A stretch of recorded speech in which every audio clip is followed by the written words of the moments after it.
And part of this, Chris, too, is when you look at the Japanese yen, part of the problem we see is that what does the Bank of Japan do to try to stop or slow the depreciation of their currency is they sell U.S. treasuries. And this is the real key linkage here, Chris, is that when the Japanese yen weakens, then you see Japan sell U.S. treasuries to free up dollars. They sell those dollars to then buy Japanese yen.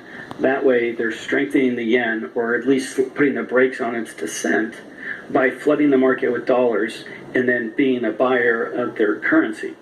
And that's exactly what we saw in 22. When the yen went from less than 120 to 150 to the dollar, we saw a roughly, I believe, around 300 to 400 billion dollar decline in Japanese holdings of U.S. treasuries. It was massive.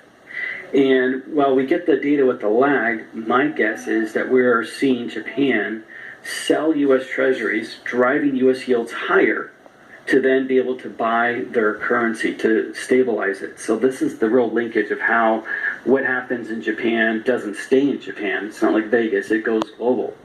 And so really, if this thing deteriorates and just snowballs and people really press the Japanese yen lower, I think that we're going to have a hard time seeing the U.S. stock market and risk assets rally, despite strong earnings coming from names like Google and Microsoft that reported recently.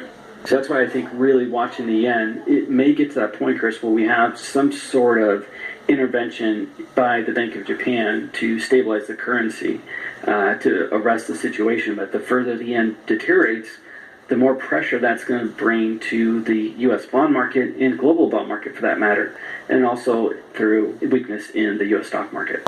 You also have a chart here